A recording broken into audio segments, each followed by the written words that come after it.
көрсетілуде бізге. Кәріпбаев Нұртілек 2022 жылы Азия вице-чемпионы Азия чемпионатының. Одан кейін ислам елдерінің арасындағы доданың қола жүлдегері. Соңғы рет енді Олимпиадаға іріктеу турнирінде бақ сынап көрді.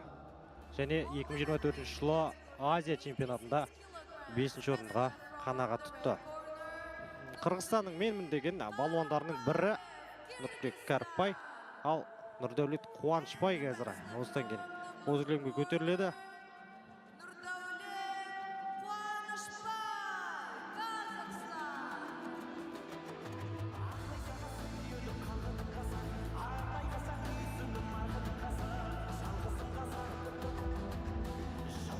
Ал енді өз балуанымызға келетін болсақ, Нұрдәулет Қуанышбай.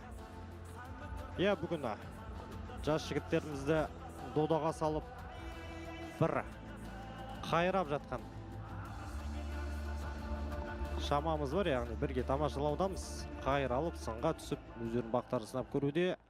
Нұрдәулет Қуанышбай кадеттер арасында әлем Азия додасының қола жүлдегері бұған дейін. Және жасөспірімдер арасындағы әлем чемпионатының күміс жүлдегері екен, яғни әжептәуір мүмкіншілігі бар бұл жігіттің. Бүгін ең болмағанда қоламен ерекшеленуге Нұрдәулет Қуанышбай белсендірек бастады бұл белдесуді. Қуанышбайдың жалпы себетіне көз жүгіртетін болсақ, бүгін ол басқа отандасымызды ширек финалда жеңді.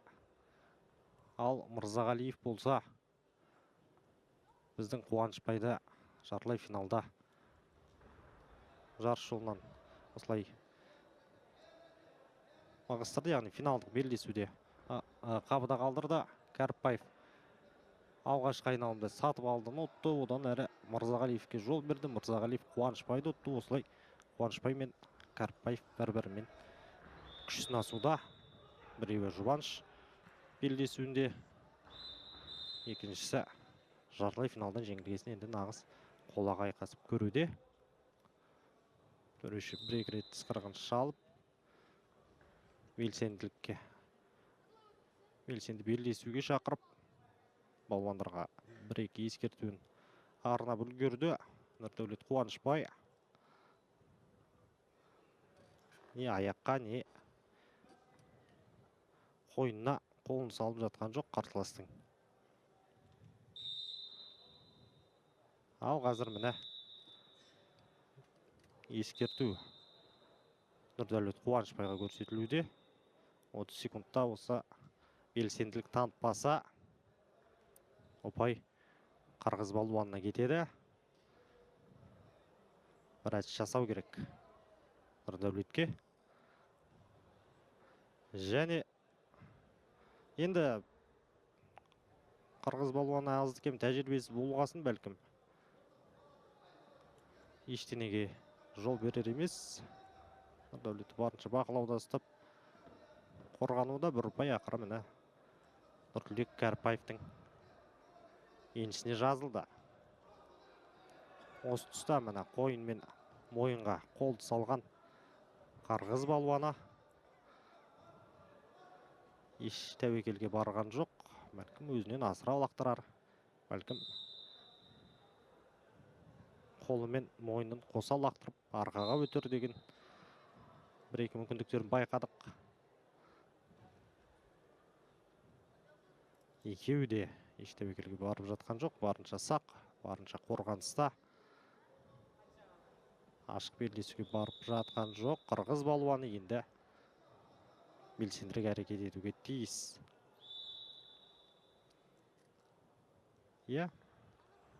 Қазір бір әдіс жасамаса, енді қырғыз балуанына 30 секундтық айып уақыты белгіленуі мүмкін.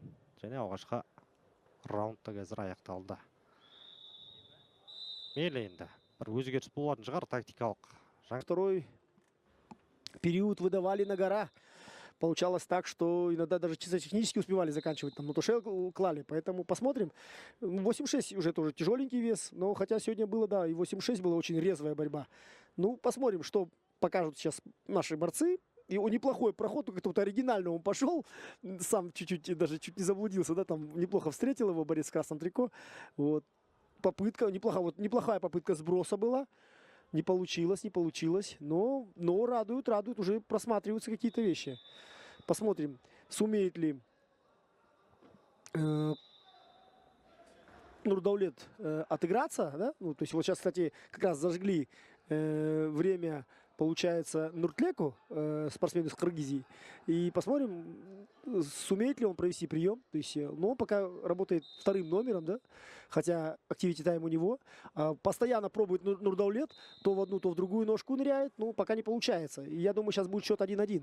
Я думаю, сейчас заровняют, и не получится ничего, в принципе, да. Я думаю, сейчас 1-1 будет. И, кстати, по последнему действию будет Нурдаулет выйдет вперед, да. Но в целом, да, видно, что он как бы работает первым номером ищет, старается, пробует постоянно. Но, как мне кажется, он хочет именно за счет скорости только пройти. Есть смысл, я думаю, вначале там, да, пошвунговать, подергать и сделать так, чтобы соперник поверил. Вот сейчас попытка Нуртлека за пяточку зацепиться, но тоже не получилось.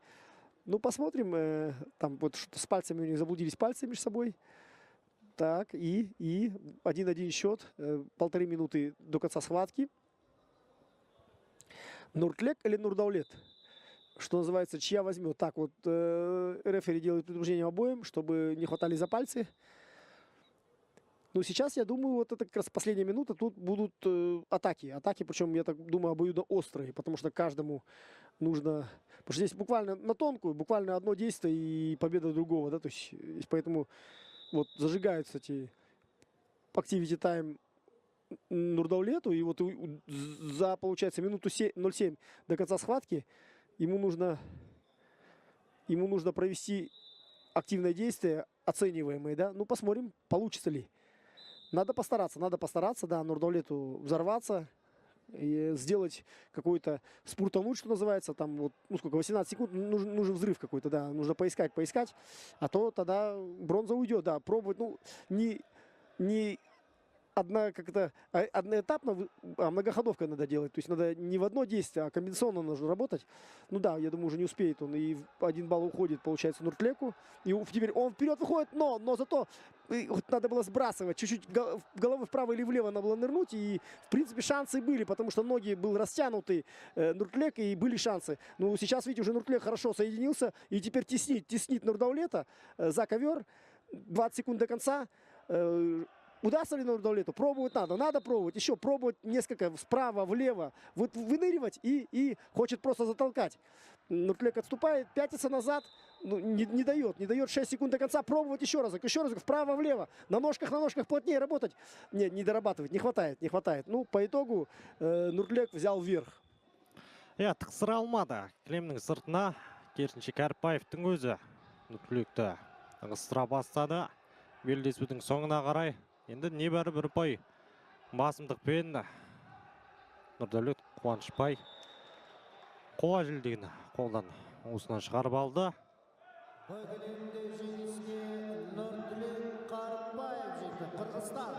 Қырғыз балуаны. Негізі енді 2 айып ұпайымен осылай жеңімпаз шығып отыр.